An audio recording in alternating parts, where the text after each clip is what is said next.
Voilà, demandons à l'Esprit Saint, le Père des pauvres, d'illuminer notre cœur et notre intelligence pour nous conduire à la vérité tout entière. Notre-Dame, Marie Reine Immaculée de l'Univers, priez pour nous. Là, il y a besoin de l'Esprit Saint parce qu'on va aborder l'islam.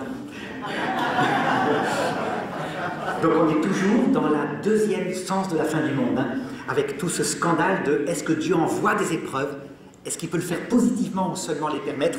Et je vais vous montrer à quel point vous avez bien fait de soulever cette objection-là, parce que le pape a été accusé par 20 théologiens récemment d'hérésie, canoniquement, hein, le pape François, et en particulier pour la 7e que je vais vous lire, et on va voir si c'est une hérésie. Voilà, il dit, donc lors d'une réunion qui a eu lieu il y a à peu près 3-4 mois avec le grand imam de la mosquée Al-Aqsa, ils ont signé ensemble un traité qui dit « Le pluralisme et la diversité des religions, des couleurs, des sexes, des races, des langues sont une sage volonté divine par laquelle Dieu a créé les êtres humains. » Et là, je vous assure, hein, les théologiens, je vais vous rappeler la foi catholique juste après, on dit c'est une hérésie. Vous allez voir que non, hein, rassurez-vous, mais attention, pour vous montrer la difficulté et aussi le fait que, comme j'ai défendu le pape, évidemment, hein, sur ces points-là et sur d'autres, j'ai pu être traité d'hérétique parfois, ça peut arriver, mais ça, c'est pas grave. Et parfait. Ce que je vous dis aussi, sachez-le, hein, c'est votre jugement qui est d'accord ou pas à la fin. Donc d'abord pour dire, avec monsieur, que, au point de vue politique, je suis d'accord avec vous. On défend notre civilisation, mais je ne vais pas parler politique maintenant. D'accord? Donc on doit défendre notre civilisation par rapport à une autre qui ne s'intègre pas et qui la met en danger. On se souvient de l'histoire, mais nous ne sommes pas en politique. Donc, la question, d'abord, premier point, je vous rappelle le dogme. Le dogme catholique dit ceci. Le salut n'est donné que par Jésus-Christ seul. Pourquoi? Parce qu'il est le salut. Il est Dieu. Donc, personne d'autre peut donner le salut. Et d'autre part, deuxième dogme, ce salut, c'est la charité. C'est-à-dire, c'est une relation avec lui d'amour intime qui ressemble un petit peu analogiquement à celui d'une épouse pour son époux. Total, prenant tout le cœur, mais qui, si ça vous paraît trop mystique, ben, ressemble à une amitié. Ça dépend de votre spiritualité, mais disons que la plus forte des analogies, c'est comme les épousailles. Le mariage, dit saint Paul, c'est l'image du Christ avec notre âme. Donc, le Christ seul sauve. En conséquence, regardez, les religions qui n'ont pas le Christ, qui n'ont pas la Trinité, qui ne croient pas que le Christ est Dieu, ne sauvent pas. Elles ne sauvent pas. C'est un dogme, hein, c'est vrai. Elles ne sauvent pas et on le garde. Je garde tous les dogmes, moi. Tous les dogmes de l'histoire de l'Église. Seulement, maintenant reprenez ce que je vous ai dit tout à l'heure. Vous vous rappelez? Il y a donc deux théologies actuellement qui s'affrontent. Qui ne sont pas à la foi, hein, mais deux traditions théologiques. Il y a celle de saint Thomas d'Aquin, qui définit la mort comme la séparation de l'âme et du corps. Si vous voulez, pour résumer, comme l'arrêt du cœur, et l'âme s'en va, et là on est mort. Et donc pour lui, juste après cette séparation qui est comme un éclair, si on n'a pas la grâce, on est en enfer. Donc, en conséquence, les théologiens thomistes en concluent que les musulmans, les bouddhistes, les hindouistes vont en enfer. C'est logique? Puisqu'ils n'ont pas la grâce, que s'ils sont morts sans la grâce, ils vont comme les bébés morts sans baptême. Voilà. Alors, évidemment, au XXe siècle, les théologiens commencent à se gratter la tête, ils cherchent une solution. Le cardinal Jornet en trouve une. Ils disent, mais non, parce que les musulmans de bonne volonté, ils ont quelque chose qui ressemble à la charité, ils ont une charité inconsciente. Oui, mais le problème, c'est qu'il y a un dogme, Concile de Trente, qui dit, la charité, c'est une amitié lucide, qui implique la foi. Et donc, si on n'a pas la foi totale, symbole qui cum qui, ça veut dire qu'on ne croit pas au Christ avec son mystère, y compris, c'est normal que c'est une amitié, il faut connaître son cœur, un minimum. On ne peut pas avoir cette amitié. Donc, cardinal Jornet, la théorie ne marche pas. Pourtant, beaucoup de théologiens le gardent, parce qu'au moins, ça permet de comprendre que les musulmans peuvent être sauvés. Avec la théologie de Sainte Faustine, la théologie donc, que je vous ai dit, qui est nouvelle, qui se bagarre là contre, qui a été à un moment donné traitée d'hérétique, mais elle n'était pas hérétique, puisque le pape Jean-Paul II l'a sortie de l'index. La mort est un passage. Le Christ y apparaît. Regardez comme ça change tout. Et regardez ce qu'ajoute Vatican II. Il dit, donc pour le moment je vous ai donné la foi, donc je rappelle, hein, seul le Christ sauve par la charité. Un homme qui arrive après la mort sans la charité est aussitôt conduit en enfer. Voilà la dogmatique de jadis qui est valable. Et Vatican II ajoute, mais nous devons tenir que Dieu propose son salut à tout homme. Et deuxièmement, deuxième dogme, dans Nostra Aetate, les religions ne sauvent pas, mais elles possèdent en elles des semences de la vérité mises par l'Esprit Saint qui préparent ces gens au salut. Donc, excite la théologie que je vous ai donnée tout à l'heure. Ils ne vont pas en enfer, il y a une préparation. Et c'est là que ça cogne, parce que certains disent « c'est nouveau ». Non, c'est pas nouveau. Mais je le dis à ceux qui, de la Fraternité sacerdotale Saint-Pédis, qui disent « c'est nouveau, c'est une invention, Vatican II, etc. » Non, regardez ce qui se passe à Noël. Qui est-ce qui vient à Noël vénérer Jésus qui vient de naître? Des bergers juifs et des magiciens qui invoquent l'astrologie et qui ont reçu une prophétie. Donc quand on connaît cette prophétie, elle date de l'époque de Moïse, par un certain sorcier appelé Balaam, fils de Balaac, un type horrible que Moïse d'ailleurs va finir par massacrer. Ce qui est beaucoup plus simple parce qu'il détournait les gens, donc à l'époque c'est comme ça. Hein. Bon. Et qui est un jour mandaté par un roi pour maudire Israël, qui vit dans ses tentes un petit peu plus bas dans la vallée, dans le désert, alors qu'ils sont pendant 40 ans dans le désert. Et Balaam y va et dit « Je maudirai si Dieu me dit de maudire. Je maudirai pas si Dieu ne me dit pas de maudire. » Il y va. Il a reçu une fortune pour maudire. Parce qu'on sait que sa malédiction comme sorcier, c'est un sorcier, hein. C'est pas un homme de Dieu. C'est un sorcier. Sa malédiction, elle marche. Quand il maudit, les gens meurent. Il arrive et il dit « Oh, que tes tentes sont belles, Israël. Que tes demeures sont magnifiques. Et je vois, mais pas pour maintenant, je vois pour plus tard. Je vois un sauveur qui se lève parmi toi. Je vois son astre. Je vois son astre. Il viendra plus tard, il se lève sur Galaad, et sa royauté sera sans fin. » C'est la prophétie des rois mages, devenue d'un sorcier. Ce qui veut dire qu'effectivement, le Concile Vatican II a raison, Dieu met dans les religions des semences de la vérité qui préparent au salut par le Christ. Voilà. Alors maintenant, allons dans le concret, parce que c'est pas tellement intéressant, les rois mages ils sont morts, hein. L'islam. Et oui, donc l'islam, regardez le Concile Vatican II, donc il cite des semences de la vérité, il croit en un Dieu unique. Le pape Jean-Paul II dit, c'est le même Dieu que nous. La Fraternité sacerdotale Saint-Pédis dit, ça c'est encore une hérésie, c'est pas le même Dieu, il ne croit pas au Dieu trinitaire. Vous en pensez quoi? Ça dépend s'il parle de parole.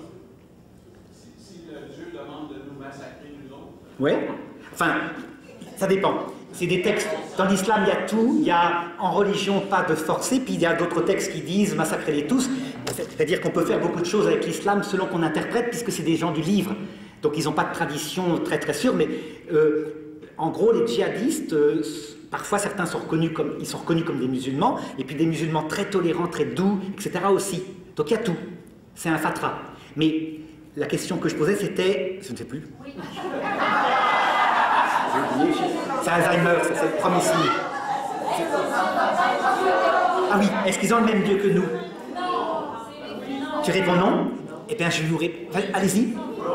Non? Eh bien, Jean-Paul II dit oui, et je vais vous expliquer, c'est très simple à comprendre. Regardez, c'est très simple. Imaginez un homme dans une maison.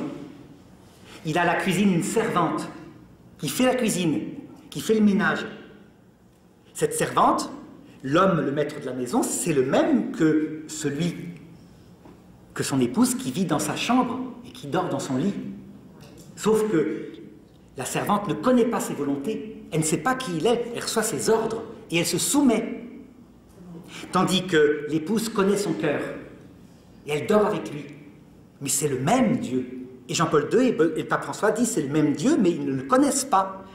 Exactement comme le Dieu des Juifs qui commandait des massacres est le même Dieu. L'Église l'a affirmé, là c'est dogmatique pour le coup, condamnation de Marcion, parce que certains théologiens disaient ça ne peut pas être le même Dieu quand même. Il dit à Moïse, tu n'as pas massacré les femmes et les enfants de ce peuple.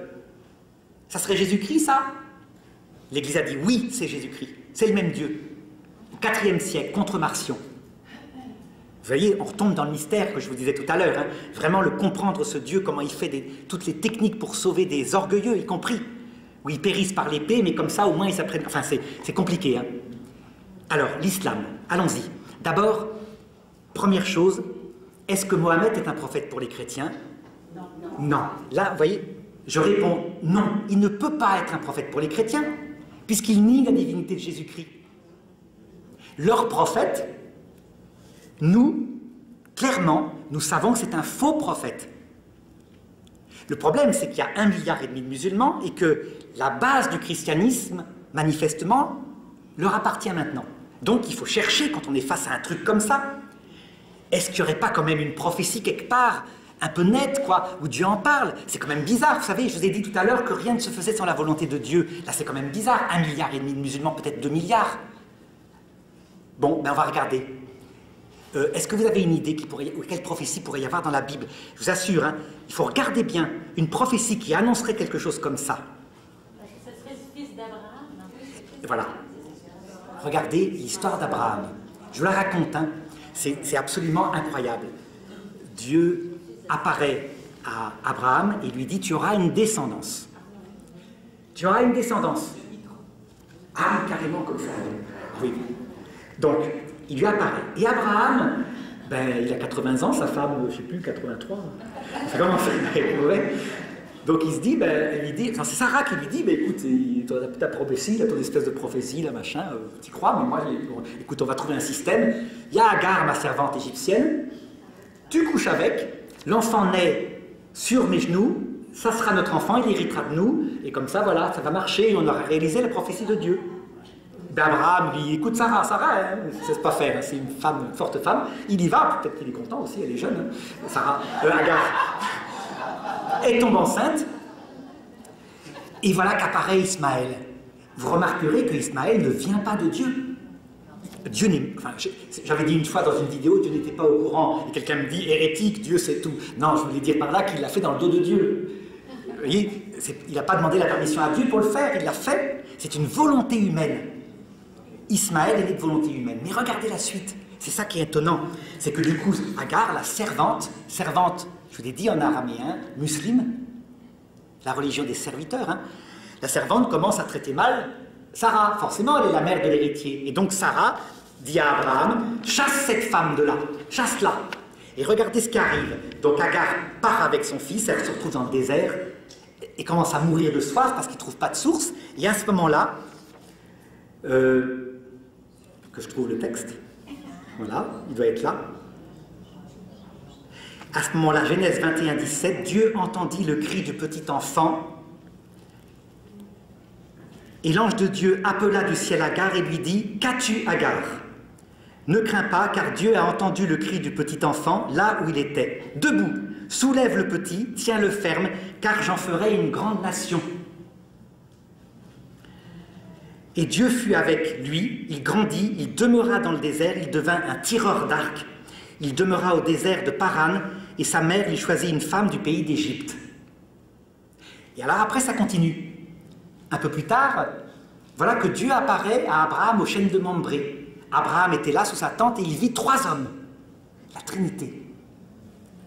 Il se prosterna à terre et dit, mon Seigneur, au singulier, mon Seigneur, ne passe pas loin de moi, reste ici, je vais dresser une tente et je vais tuer un mouton et tu pourras te restaurer, mon Seigneur. Dieu lui apparut, 3 hommes vinrent et il lui parle au singulier. Et Dieu lui dit, dans 1 an je reviendrai et tu auras un enfant de ta femme Agar. Agar était dans la tente, Sarah, de ta femme, de ton épouse libre, Sarah. Sarah était dans la tente, elle se met à rigoler. Dieu dit à Abraham, ta femme a ri. Abraham appelle Sarah, non, je n'ai pas ri. Oui, c'est non. Et effectivement, 1 an plus tard, elle était enceinte et naît Isaac. Et alors la prophétie tombe, la prophétie biblique qui dit, écoute, c'est Abraham, c'est Genèse chapitre 17, 20. Écoute Abraham, en faveur d'Ismaël, c'est vrai que tu me disais qu'Ismaël te suffisait comme fils, mais en faveur d'Ismaël, qui est le fils de ta servante, je t'ai entendu, je le bénis quand même, je le rendrai fécond, je le ferai extrêmement croître. Il engendrera 12 princes et je ferai de lui une grande nation, mais mon alliance, alliance, vous voyez, amour, hein, mariage, etc., c'est avec Isaac que je l'établirai, le fils libre conçu de ta femme, et que va t'enfanter Sarah l'an prochain à cette saison. Vous regardez les prophéties concernant Isaac, concernant Ismaël, c'est incroyable, ça colle.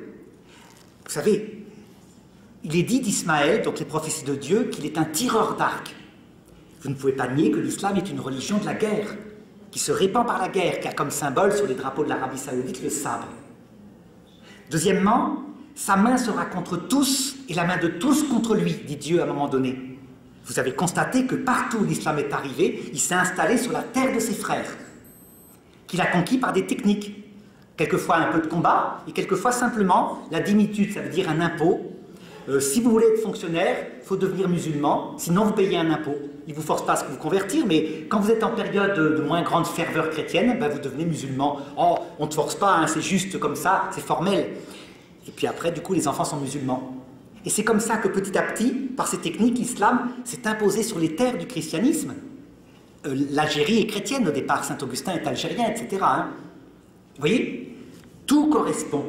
Et vous remarquerez, c'est ça qui est étonnant, c'est que le Coran, vous lisez le Coran, vous voyez bien, bon, on peut deviner facilement que c'est Abraham, c'est Mohammed qui l'a écrit, avec des couches géologiques. Et à un moment donné, il décide que sa religion, elle est fille d'Ismaël. Les Juifs qui étaient là, qui étaient des Juifs convertis à sa religion, lui disent « Mais non, c'est fils d'Isaac, c'est Isaac, le fils de l'Alliance. » Et Mohammed répond « Non, Ismaël. » Et c'est Ismaël d'ailleurs qui a été offert en sacrifice, c'est pas Isaac. Il a insisté, il n'a pas cédé. On se dit « Mais pourquoi? C'est bizarre, qu'est-ce qu'il a dans la tête? » Il avait quand même le texte, c'est Isaac, le fils de l'Alliance.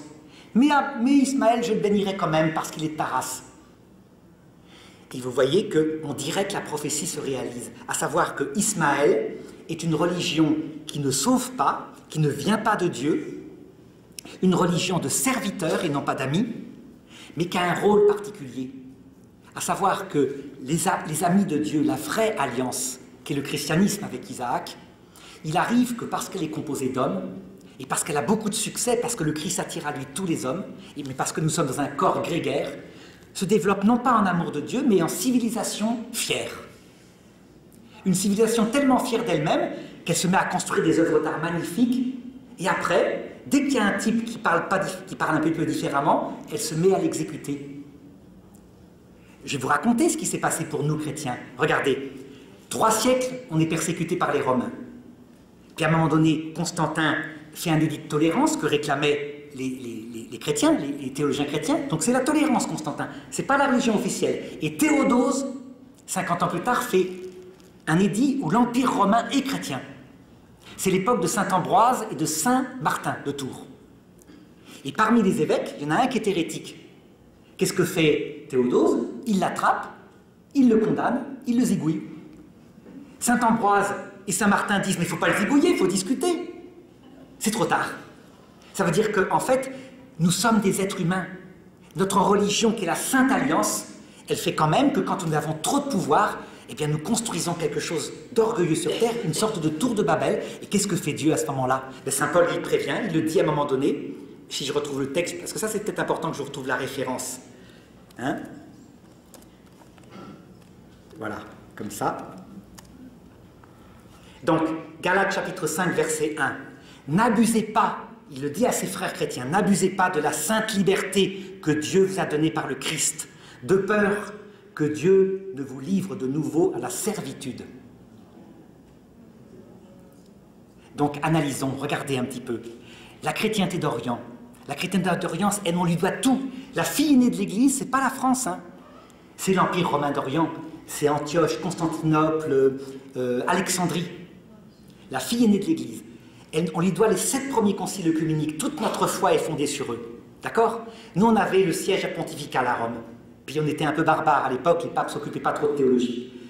Ils se mettent à discuter, à créer une civilisation magnifique, et l'islam leur tombe dessus au 7e siècle. L'islam qui ne vient pas de Dieu. Pour nous, chrétiens, elle vient d'une initiative Mohammed. Mais en quelques années, elle conquiert ces terres. Vous vous dites, ben c'est la même chose. En fait, Dieu livre la chrétienté, la Sainte Église, à une religion qui ne sauve pas pour un certain temps, parce que, comme ça, l'orgueil va être abaissé, la kénose peut venir, et l'Église commence à considérer qu'elle est elle-même mortelle, donc elle ne se prend pas pour le... alors qu'elle a les saintes alliances. Bon, regardez, ce qui se passe dans l'Église, ça vous choque, quand même, le Christ ne va pas détruire son Église, c'est exactement ce qui se passe pour saint Paul aussi. Saint Paul, vous vous rappelez cette histoire-là? Donc, il raconte ceci. J'ai reçu des grâces extraordinaires au point que, je ne vais pas m'inventer, dit saint Paul, c'est dans 2 Corinthiens chapitre 12. Et l'excellence de ces révélations, elle risquait de m'enorgueillir. Alors, il m'a été mis dans ma chair une écharde, un ange de Satan chargé de me souffleter pour que je ne devienne pas orgueilleux. Et à ce sujet, par 3 fois, j'ai demandé au Seigneur qu'il éloigne de moi cet ange de Satan. Mais le Seigneur m'a déclaré, ma grâce te suffit, car la puissance se déploie dans la faiblesse. C'est donc avec un grand cœur que je me glorifierai pour mes faiblesses. Vous voyez, ce qui se passe pour les individus, pour nous, avec nos faiblesses, nos pulsions qu'on n'arrive pas à régler, Dieu peut le faire pour sa Sainte Église quand elle devient orgueilleuse. Et donc, reprenons le texte du pape, si vous voulez bien, qui, je vous dis, est un drame au niveau politique. Comment voulez-vous que la chrétienté d'Orient prenne ce texte positivement? Mais ce texte-là, il consiste à dire, il ne dit pas ça, il ne dit pas que c'est dogmatique, il dit le comportement pastoral de Dieu est une sagesse, à savoir qu'il veut sur terre plusieurs religions, et en fait il ne précise pas après, pour éviter qu'une seule domine le monde et crée une tour de Babel. Alors regardez, il parle de la diversité des langues. Ben, ça vous connaissez bien, rappelez-vous la tour de Babel. L'humanité unifiée avec une seule langue, qu'est-ce que fait Dieu? Il regarde du haut du ciel, et il en renvoie la division. Et là, vous voyez, il ne le permet pas. Le texte dit textuellement, je peux vous le lire si vous voulez, hein, il rendit confus, Dieu rendit confus leur langage. Et ils ne se comprirent plus, ils arrêtèrent de bâtir leur ville, ils se dispersèrent sur la surface de la terre. Ça veut dire que donc Dieu peut, véritablement, pour sauver les hommes, se faire l'ennemi de leur réussite politique sur terre. Ce qui est atroce, parce que nous, on est des habitants de la terre, on est bien sur terre, on veut construire un paradis sur terre. Ben non, parce qu'ils voient que ce paradis sur terre peut nous conduire à l'égoïsme, à l'orgueil, et donc c'est risqué par rapport à ce qui l'intéresse, notre salut éternel. Alors, je vous donne un autre exemple, hein, si vous voulez. Regardez. Vous savez que Israël, c'est ce qu'on verra peut-être dans la prochaine conférence, hein, Israël, c'est l'image de notre âme, c'est l'image aussi de l'Église. Tout ce qui est arrivé dans sa chair à Israël est une prophétie. C'est-à-dire que vous regardez l'histoire d'Israël, vous avez le comportement de Dieu qui nous sauve. Sauf que pour eux, ça se réalise charnellement par une terre, la terre de Canaan, et pour nous, c'est le paradis.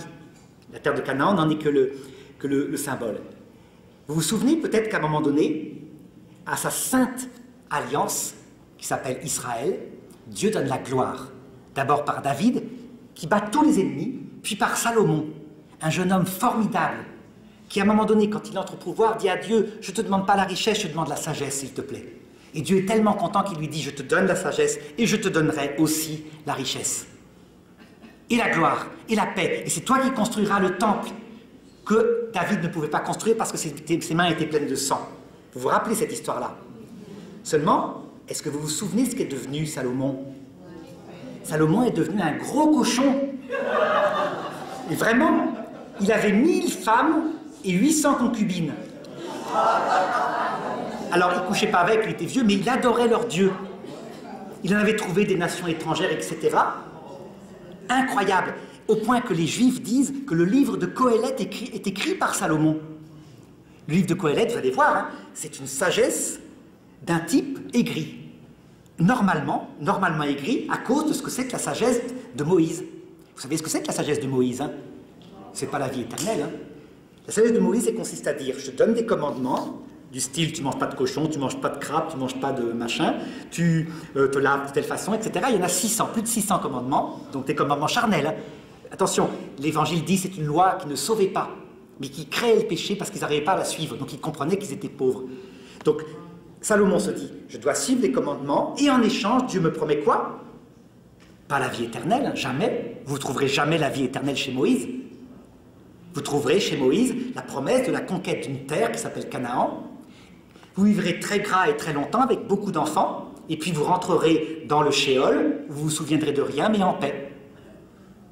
Voilà. Donc une sorte de religion avec une conquête barbare d'une terre, un Dieu unique, mais qui n'est pas amour, et puis la mort et pas de vie éternelle, au point que les Sadducéens, qui ne gardaient que les livres de Moïse, ne croyaient pas à la vie éternelle. Hein. On n'imagine pas que Moïse, en fait, est une religion barbare.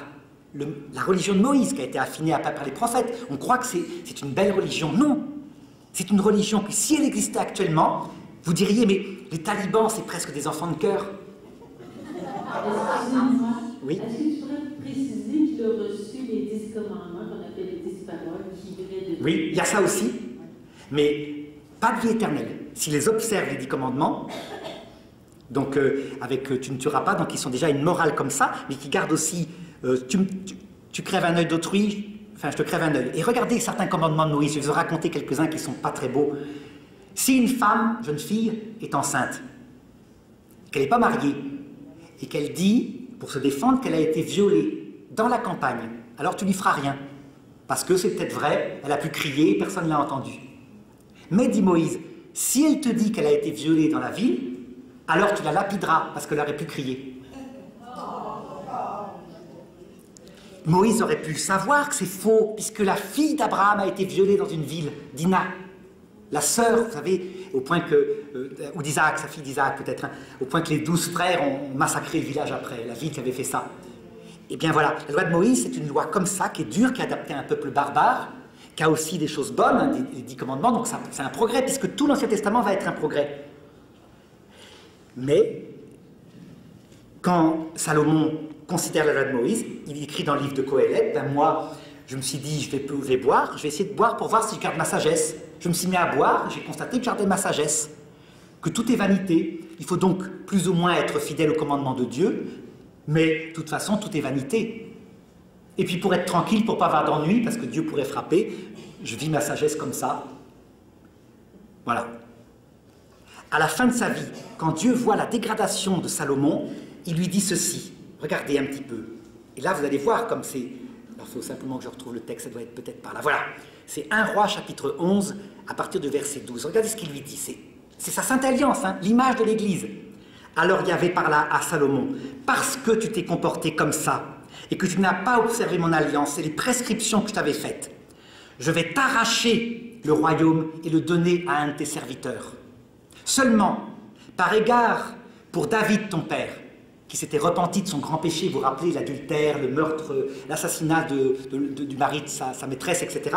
Par égard pour ton père, je ne le ferai pas de ton vivant, je le ferai, comment dirais-je, après ta mort. Et encore, je n'arracherai pas à ton fils tout le royaume, je lui laisserai une tribu, en considération de mon serviteur David et de Jérusalem que j'ai choisi. Et Yahvé suscita un adversaire à Salomon, l'édomite Hadad, de la race royale d'Édom, qui commença à lui faire la guerre. Vous voyez? Ça veut dire donc, textuellement, qu'on voit bien que Dieu se fait ennemi de la construction magnifique de Salomon sur terre, et que Salomon, qui a une sagesse dans sa jeunesse, parce qu'il a vraiment l'alliance, s'en sert pour développer une horreur. Eh bien, quand ça arrive pour l'Église, ça peut être pareil. Dieu peut susciter un fouet pour l'Église et nous aveugler. Donc je reprends l'histoire maintenant, reprenons l'histoire des aveuglements. Vous avez vu, je vous ai expliqué que l'Europe, elle a de quoi comprendre que c'est quand même risqué de faire entrer une civilisation qui, depuis 1400 ans, a tendance à finir par dominer, à s'installer. Normalement, la sagesse politique de nos élites devrait dire, on se souvient du passé, puisque les Hongrois qui ont combattu pour défendre Vienne, les Polonais qui ont combattu, nous le disent, souvenez-vous de ce que fait l'islam quand il rentre dans une terre. Il n'y a rien à faire. Non, non. On ne veut pas. Et donc on prend le risque. Mais on est certain de réussir, n'est-ce pas? Eh bien peut-être qu'en fait, cet aveuglement-là ressemble à celui de Pharaon dans la Bible. Vous vous rappelez? J'aveuglerai le cœur de Pharaon afin de me glorifier aux yeux de Pharaon. Peut-être que c'est un phénomène psychologique parce qu'on ne veut pas reproduire ce qui s'est passé il y a 70 ans, le racisme, mais qu'en même temps, parce qu'ils le savent en privé, c'est un phénomène parce que cette civilisation qu'on a créée en Europe, qui est un post-christianisme fondé sur l'hédonisme, c'est-à-dire le plaisir, uniquement son plaisir, profiter du jour présent, et les grandes choses sacrées, les 10 commandements de Moïse eux-mêmes, respecter ses parents jusqu'au bout, ne pas les euthanasier à un moment donné parce qu'ils sont vieux, ne jamais abandonner ses enfants, surtout pas avorter. On passe outre, ce qui compte c'est son plaisir. Vous pensez que Dieu va laisser l'Europe vivre comme ça dans ce petit paradis sur terre? il est possible, donc je vous le donne comme possibilité, que l'islam fouet, y compris pour sa Sainte Alliance, quand elle se comporte mal et qu'elle produit de l'orgueil, de la bêtise, de l'abus de la liberté, etc. Voilà. Alors, maintenant, souvenez-vous, hein, quand le pape dit ça, donc je relis la phrase, hein, elle est là. Donc la phrase qui pose problème, le pluralisme et la diversité des religions, de couleurs, de sexe, de race et de langue sont une sage volonté divine par laquelle Dieu a créé les êtres humains. Elle doit toujours être lue, dit le pape Benoît XVI, avant que le pape François soit élu, à la lumière du magistère. Ça veut dire que, souvenez-vous, nous devons tenir que seul le Christ sauve, que le Christ a dit aussi « J'ai encore d'autres brebis qui ne sont pas de ce troupeau, celles-là aussi il faut que je les y mène, et il y aura un seul troupeau, un seul pasteur. » Vous me direz « Mais c'est donc contradictoire avec ce que dit le pape. Nous on doit évangéliser, donc le pape fait une erreur. » Non, c'est pas une erreur, c'est la pastorale de Dieu quand il ne peut pas faire autrement, parce qu'on est orgueilleux. Alors il envoie le moindre mal. Et on rejoint ce qu'on disait hier avec le mensonge, vous vous rappelez, le roi Achab, etc. Des choses incompréhensibles qui, par rapport à la doctrine universelle, semblent pas possibles, mais pourtant qui sont racontées sans arrêt dans l'Ancien Testament et dans le Nouveau Testament.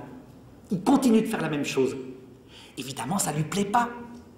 Si on pouvait être humble, se consacrer dans le cœur au Sacré-Cœur, prier vraiment le cœur de Marie, comprendre la miséricorde, il ne ferait pas ça.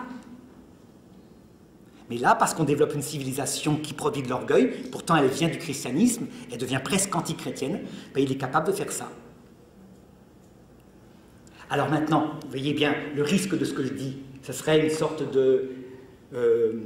comment on appelle ça? Vous savez, quand on laisse faire, Inch'Allah, quoi. Non, non, pas question. Vous êtes un homme politique. On se bat pour dénoncer en disant à nos hommes politiques, vous prenez un risque considérable, vous prétendez qu'on doit se souvenir de toute l'histoire, regardez l'histoire. Vous voyez, ce que j'ai dit là, c'est une compréhension spirituelle qui donne la paix. Ça veut dire qu'en fait, on garde la paix intérieure. Mais comme on est des hommes politiques, on est intelligent. On ne va pas commencer. Par exemple, quand le pape, à un moment donné, vous vous rappelez, il fait rentrer des réfugiés de Syrie. Il y avait des familles yézidis. Yézidis, vous voyez ce que c'est? C'est une petite idolâtrie qui adore un pan. Donc pour les musulmans, aucune protection. On attrapait les femmes, on les vend au marché comme esclaves sexuels. Aucun problème. Il y avait des familles yézidis, des familles chrétiennes. Il fait rentrer dans son avion 2 familles musulmanes. Est-ce que vous avez le droit de dire que c'est une erreur pastorale? Moi je dis oui, c'est une erreur pastorale. Ça n'engage pas le magistère, les papes ne sont pas protégés au niveau de la pastorale. La vérité pastorale, c'est qu'il aurait dû prendre à ce moment-là, s'il ne voulait pas paraître trop dans sa religion, prendre des yézidis. Hein? Vous ne trouvez pas? Puisque les musulmans ont des terres musulmanes qui leur appartiennent où ils peuvent se réfugier.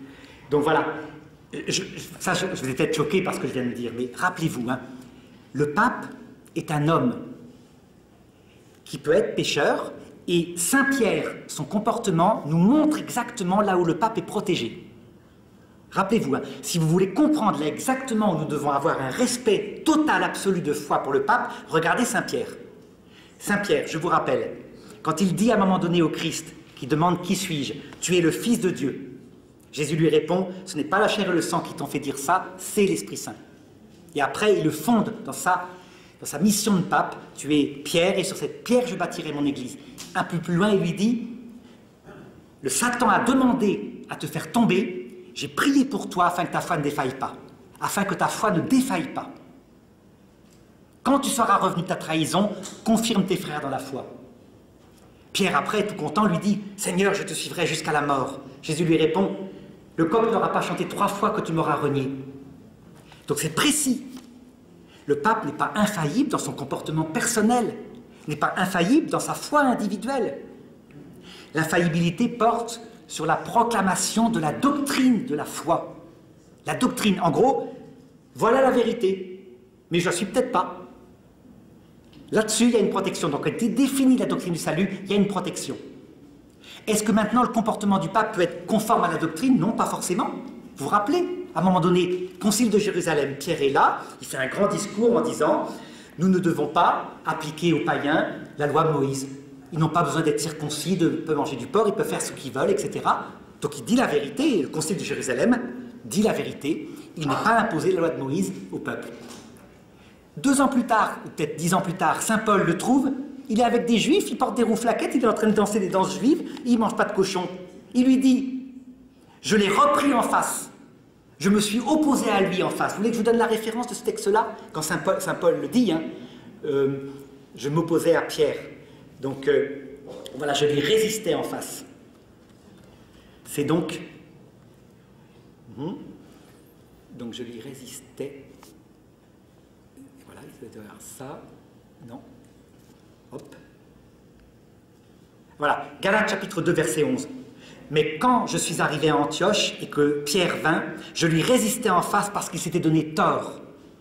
En effet, avant l'arrivée de certaines gens de l'entourage de Jacques, il prenait ses repas avec les païens, mais quand les gens qui étaient juifs vinrent, il se mit à se dérober, à se tenir à l'écart par peur des circoncis, c'est-à-dire des juifs. Et il se mit à judaïser, etc., etc. Si bien que Paul lui dit, toi qui prétends, tu judaïses, tu fais tomber tes frères. Donc vous voyez, le pape, vous avez le droit, Benoît XVI le dit, hein, quand une décision pastorale ne vous plaît pas, vous regardez positivement quand même ce qu'il a voulu dire, mais vous avez le droit de ne pas être d'accord. C'est juste sur la doctrine universelle que là, il faut regarder parce qu'il y a une protection. Et donc, pensez-vous que cette phrase du pape, là, est une doctrine universelle? Donc, une sage volonté de Dieu, etc., etc. Si elle était prise comme une doctrine universelle, elle serait hérétique, cette phrase. Elle consisterait à dire, ben, tout se vaut, les religions se valent, et au ciel, il y aura des musulmans, des juifs, des bouddhistes, des zoroastriens. C'est pas ça qu'il dit. C'est une phrase pastorale qui consiste à dire, c'est une sage volonté de Dieu, vu notre orgueil, qu'il y ait plusieurs langues, plusieurs religions pour le moment. Et au ciel, il n'y aura plus qu'un seul troupeau, un seul pasteur, il aurait dû ajouter. Donc, vous voyez, il n'y a pas d'objet d'hérésie. Il y a une constatation. Si on ne constate pas ça, on ne comprend plus la Bible et les actions de Dieu. Et là, on trouve la paix, vous ne trouvez pas? Hein, c'est vrai. Allez-y, oui. Parlez très fort. Oui, les musulmans, quand ils viennent de nous, c'est comme un miroir, parce que nous, dans les années 50, on était dominés. Alors je me dis qu'on est comme, les autres religions sont comme du miroir, parce que c'est comme pour confirmer notre foi en même temps. C'est comme tantôt quand tu dis les étrangers, pour ça. Alors eux autres, ils viennent nous acheter, puis on est comme outrés, parce qu'on a un passé, on a une mémoire, qui a fait que l'Église est devenue beaucoup au Québec. Alors eux autres, ils viennent comme mettre un miroir sur qu'est-ce qu'on a vécu, et là, les gens disent, c'est pas ça qu'on veut, on l'a vécu. Absolument. Donc la question, je l'ai dit pour la caméra, les musulmans sont comme un miroir pour nous de ce qu'on a été il y a 50 ans, où on était dominant, on menaçait de l'enfer les gens, et ils sont comme un miroir de ce qu'on a été, tout à fait. En plus de ça, il est possible que par ce moyen de l'islam, en faisant peur à notre jeunesse, en tout cas en Europe, hein, du coup, ils essayent de retrouver leurs racines civilisationnelles, et du coup, par là même, ils redécouvrent la religion. Tous les instruments peuvent servir à Dieu. Il peut y avoir un renouveau comme cela. Mais ça dépend de l'Esprit Saint. En tout cas, politiquement, je comprends que vous soyez scandalisés. Hein. Si c'est l'action de Dieu, certains disent, ce Dieu-là, il s'oppose à notre réussite terrestre. Oui, effectivement, les habitants de la terre seront frappés dès l'Apocalypse de toutes sortes de malheurs, parce qu'il faut habiter le ciel.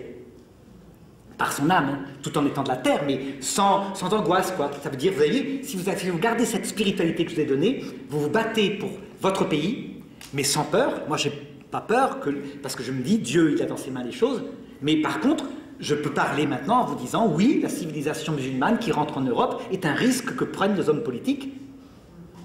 C'est vrai? Oui. Il ne risque pas d'avoir la canose un peu partout.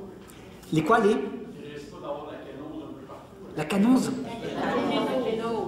La kénose. Les musulmans l'auront. Alors justement, mais très bien, bonne question.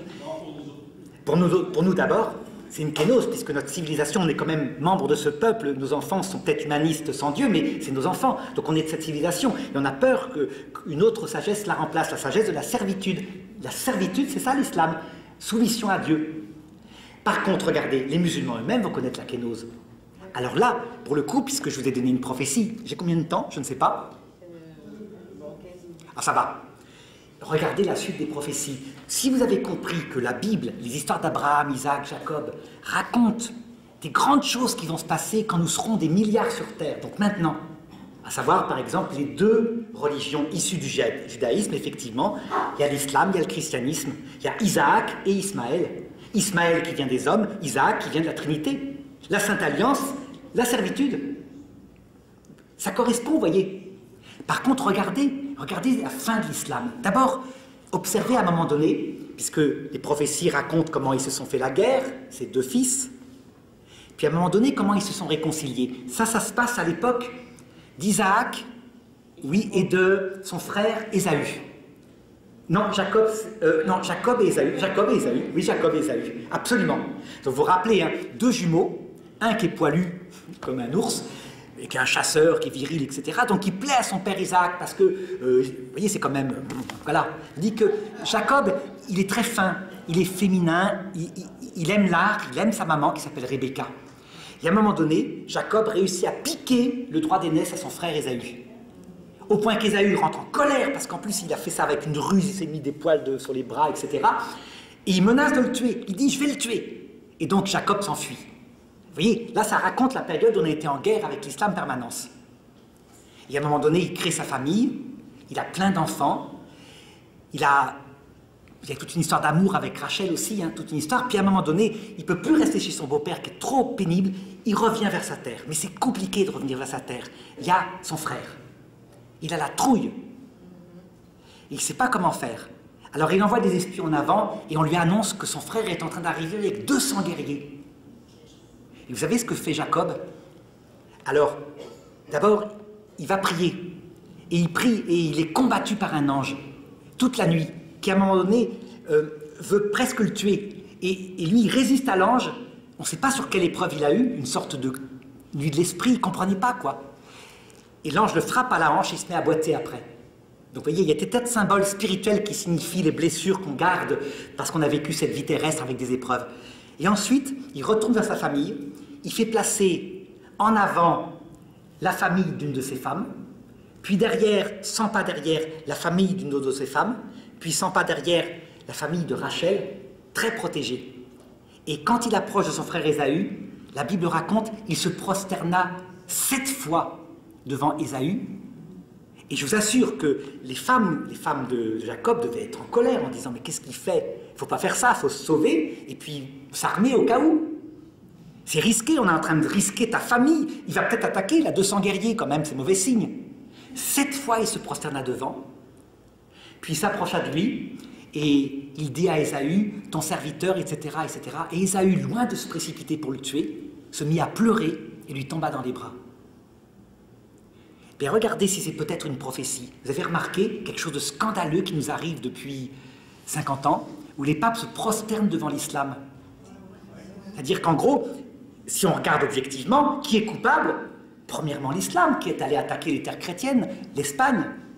Puis les chrétiens ont répondu à un moment donné. S'il n'y avait pas eu les croisades, disent certains, ou la bataille de Lépante, l'Europe aurait été conquise. Donc on devrait dire quand même, il faut être objectif. Et puis regardez, sans arrêt les papes, c'est quelque chose, on ne comprend pas. On dirait qu'ils se prosternent, reconnaissant leurs torts. Et pourquoi ils ne demandent pas aux autres de reconnaître leurs torts aussi? Non, ils se prosternent. C'est aussi choquant, et on est choqué, on ne comprend pas. Et le pape Jean-Paul II qui dit au Maroc, aux musulmans, nous adorons le même Dieu que vous, etc., etc., qui semble être une hérésie. Hein.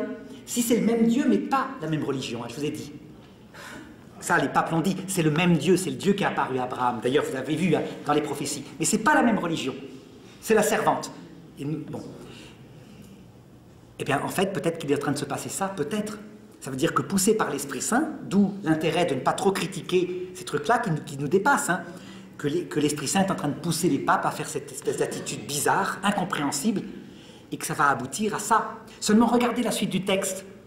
Ésaü est tellement content d'être s'être réconcilié avec Jacob, qu'il lui dit « On va habiter sur les mêmes terres, ça va être formidable ». Et Jacob, qui connaît parfaitement Ésaü, il se barre la nuit avec toute sa famille pour aller habiter sur une autre terre, chacun sur sa terre, parce qu'on va recommencer à se battre. Vous voyez? C'est-à-dire qu'il ne faut pas croire, hein, il est parfaitement lucide que ce n'est pas possible, on a deux civilisations différentes, donc chacun sur sa terre.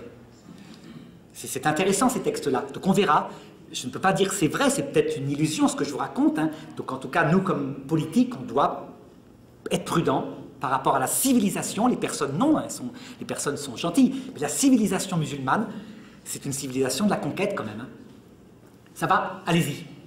Je trouve intéressant que vous ayez abordé, parce qu'une question que j'avais, c'est comment vous percevez, vous, le fait que, exemple, un pape embrasse le Coran?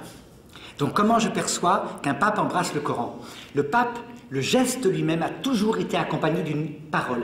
Un geste sacramental n'a pas de sens sans une parole. Donc il faut regarder en même temps la parole. Le pape embrasse dans le Coran, non pas les erreurs, mais les semences de la vérité mises par l'Esprit Saint. Il l'a expliqué. En fait, c'est l'application bizarre de Nostra Aetate. Oui, Nostra Aetate, le décret sur l'islam en disant l'islam possède des semences de la vérité, croit en un seul Dieu, croit au jugement dernier. Bien qu'ils ne reconnaissent pas Jésus comme le Messie, ils vénèrent sa mère immaculée, etc., etc. Donc c'est ça qu'il a embrassé. C'est pas plus choquant que quand on embrasse l'Ancien Testament. Je vous ai dit, la religion de Moïse, regardez-la, elle est 1000 fois moins spirituelle que la religion de Mohammed. Parce que Mohammed, au moins, il y a la vie éternelle. Moïse, il n'y a pas la vie éternelle. C'est embêtant, hein? Et pourtant, cette religion disposait au salut à travers une vie horrible que ces gens avaient, mais parce que des gens barbares, ils les sauvaient par la barbarie. Vous prenez l'épée, vous périssez par l'épée, et comme ça vous apprenez. C'est la croix du mauvais larron. Pourriez dire en petite nuance que la religion de Moïse, c'est pas tout l'Ancien Testament? Ah non, non, non, tout à fait. Parce que au sommet de l'Ancien Testament, ce que les pharisiens gardaient, hein, les sadducéens refusaient. Ils ne prenaient que les livres écrits en hébreu.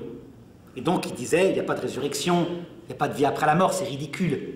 Jésus donne raison aux pharisiens. Pourquoi? Parce que les pharisiens, eux, ils assument, bien qu'ils aient combattu les Grecs à la guerre des Maccabées. Les ancêtres des pharisiens, ce sont les Maccabées, hein, les frères Maccabées. Ils assument la sagesse apportée par les Grecs. Donc, l'Hadès. Ils n'appellent plus le phénomène des âmes errantes, ils n'appellent plus le Sheol ou des âmes en prison, ils l'appellent l'Hadès, c'est un terme grec. C'est l'enfer des Grecs. Ils assument l'âme éternelle. C'est plus le sang, l'âme, c'est un esprit qui survit. Dans les livres écrits en grec, ils assument l'enfer, le purgatoire, les indulgences. Vous savez, je vous choque là, hein. Vous dites, mais non, le purgatoire est inventé par l'Église. Pas du tout. C'est dans l'Ancien Testament. Deuxième livre des Maccabées, chapitre 12, je crois. Je vous lis le texte, vous voulez voir, hein? Donc les protestants, pourquoi Luther il a supprimé les livres écrits en grec de la Bible? Ben parce que tout simplement, il y a dedans les indulgences et le purgatoire, et qu'avec sa théologie, ça ne marche pas. Regardez, c'est l'histoire, donc 2 Maccabées, chapitre 12, c'est bien ça. Après un combat, les frères Maccabées revinrent et s'étonnèrent parce que beaucoup d'hommes parmi les Juifs étaient morts au combat. Ce qui n'était pas normal. Ils faisaient des attaques un peu comme du Guesclin, donc ils ne perdaient pas d'hommes. Les Grecs étaient très lâches. Ils ramassèrent leur corps le jour suivant, et voilà qu'ils trouvèrent sur eux une amulette à un dieu qui s'appelait, il disait exactement ça, enfin c'était pas Yahvé en tout cas, une amulette des dieux de je sais pas quoi. Alors, voilà, ils trouvèrent sur la tunique de chacun des objets consacrés aux idoles de Lamia, que la loi interdit aux Juifs. Il fut alors évident qu'ils étaient morts au combat à cause de ça, de leur paganisme. Donc en fait, ils avaient fait de l'association, comme disent les musulmans. Tous donc, les combattants, ayant béni la conduite du Seigneur, juge équitable qui rend manifeste les choses comme ça, se mirent en prière pour demander que le péché de ces hommes, qu'il soit entièrement pardonné. Puis le valeureux Judas Maccabée exhorta sa troupe de se garder pur de tout ce péché-là, et ayant sous les yeux ce qui était arrivé à cause de la faute de ceux qui étaient tombés, ils se cotisèrent environ 2000 drachmes, ils envoyèrent à l'argent à Jérusalem pour qu'on offre un sacrifice pour leurs péchés, afin qu'ils soient sauvés. Vous comparez à la religion de Moïse, vous voyez, Dieu en fait, au long de l'Ancien Testament, peu à peu, a fait passer son peuple de la barbarie à l'humanité profonde. Sauf que ce n'est qu'en Jésus-Christ qu'il leur a donné le sens de tout.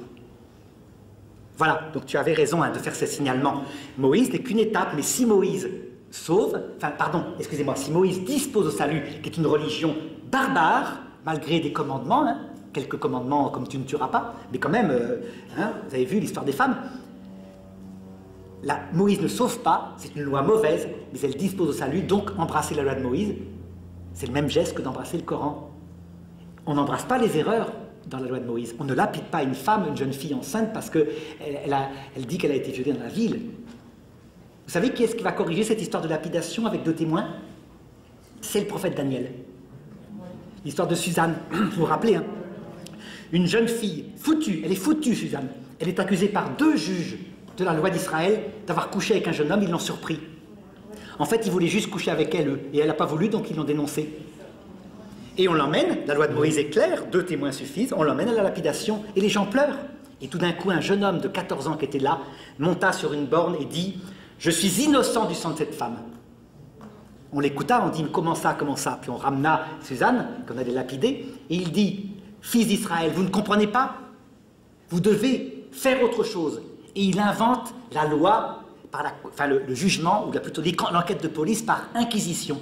Une enquête. On sépare les 2 juges et on leur pose des questions pour voir si leur témoignage est conforme. Sous quel arbre avez-vous vu Suzanne avec ce jeune homme? Sous le chêne. On demande à l'autre, sous l'érable. Voilà. Donc vous voyez, le progrès, hein, au point qu'au sommet de l'Ancien Testament, avec le livre de Malachie, la répudiation est bannie par l'Ancien Testament. Fini. C'est Dieu qui dit, vous venez au temple de Jérusalem offrir des sacrifices. Moi, vos sacrifices, je les vomis, parce que j'ai contre vous plusieurs choses, dont celle-ci.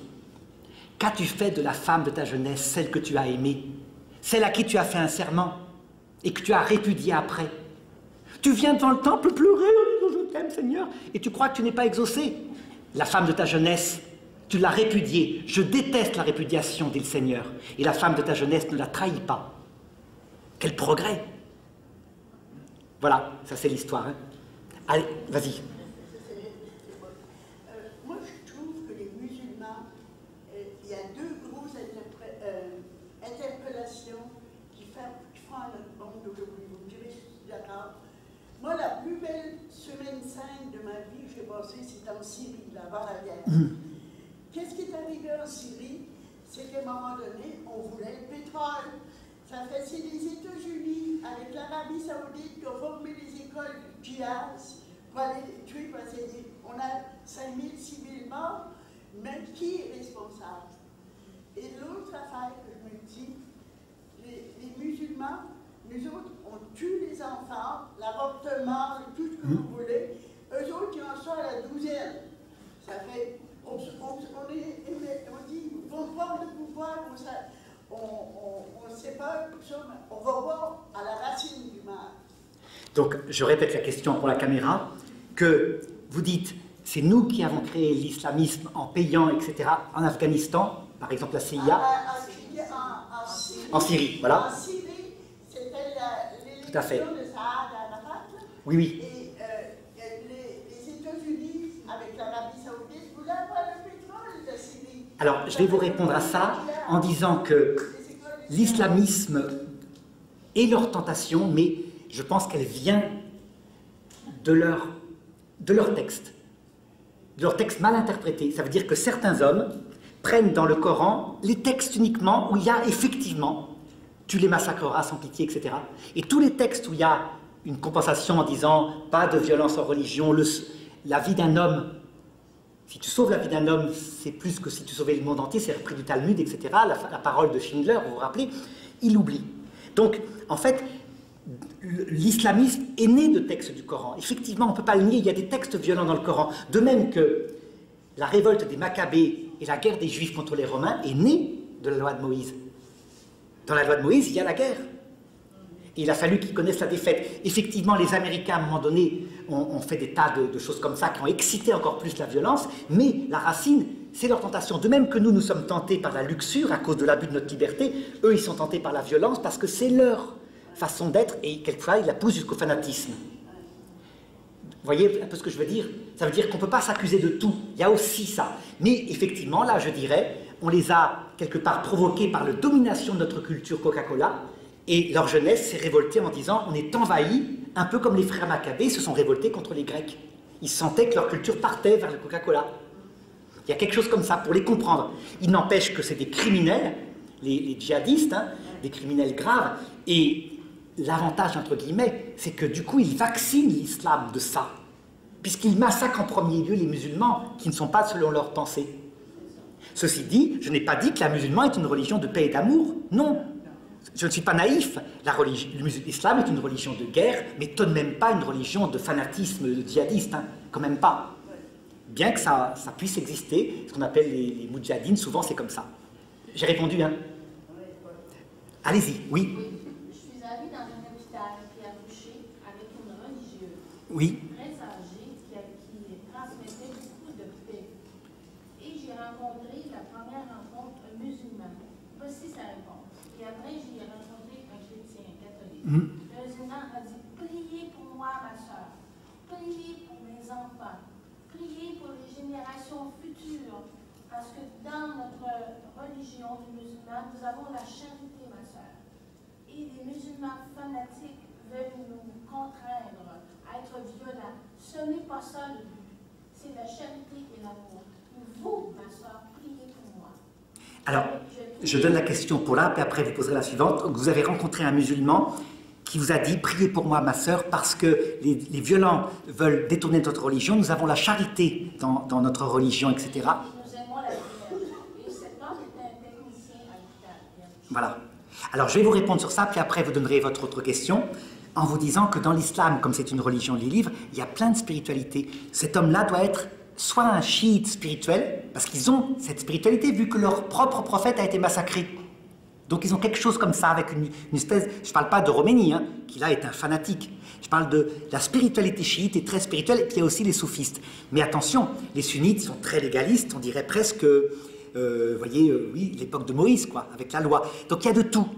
Donc il faut maintenir que les personnes sont aimables, mais que la civilisation est dangereuse si elle rentre en Europe. Allez, la deuxième question. Et puis il a dit, moi j'ai peur pour mes enfants, j'aime ma soeur, vos valeurs de charité, ça me rejoint profondément et c'est ça que je veux vivre avec mes enfants. Et je rencontre après un médecin qui était, il dit, moi je viens de Nazareth, avec un orgueil, moi je suis catholique, moi je viens de Nazareth. Il n'a pas du tout eu d'humilité, il a été très froid. Ça m'a frappé. Il n'y avait pas l'humilité du musulman qui demandait à prier. Il était comme, vu qu'il venait de Nazareth, donc, il n'y a pas de Nazareth, il venait de Bethléem. D'accord. Il dit, moi, c'est là. Et lui, il était très froid, puis il n'y avait pas du tout la même attitude, et ça m'a profondément interpellé. Tout à fait. Républicain, exactement. Et je vais vous lire même un texte qui va peut-être un petit peu aller dans ce sens-là. Alors, attention, hein, d'abord, vous voyez ce qu'il est plein de confusion. Voilà, ce texte-là. Pour comprendre maintenant pourquoi le Seigneur, parce que vous vous dites, je sais certain que certains se disent, mais non, l'islam quand même, des chrétientés entières disparues, la religion sainte de l'alliance remplacée par la servitude, ça ne peut pas venir de Dieu. Regardez comment, pour répondre ma sœur à ce que vous dites, comment est-ce que Jésus annonce que seront sauvés ces gens-là. Vous vous rappelez ce texte-là en Luc chapitre 14, 8. Il parle des amis de Dieu que nous sommes, nous avons reçu l'amitié de Dieu, il dit « Lorsque quelqu'un t'invite à un repas de noces, ça veut dire à la vie éternelle, ne va pas t'étendre sur le premier divan à la première place de peur que, c'est-à-dire si on arrive avec la certitude qu'on a la bonne alliance, et c'est vrai, on l'a, mais en la transformant en un orgueil, voilà ce qui se passe, de peur qu'un plus digne que toi n'ait été invité par ton hôte, et que celui qui vous a invité, toi et lui, viennent te dire « cède-lui la place et alors tu devras, plein de confusion, aller occuper la dernière place ». Ce qui veut dire, en l'occurrence, qu'il vaut mieux, aurait dit saint Jean Chrysostome, être un serviteur humble qu'un ami orgueilleux. Mais il vaut mieux être un ami humble. Donc notre alliance, on la garde. Un ami humble, voilà ce qu'on doit travailler.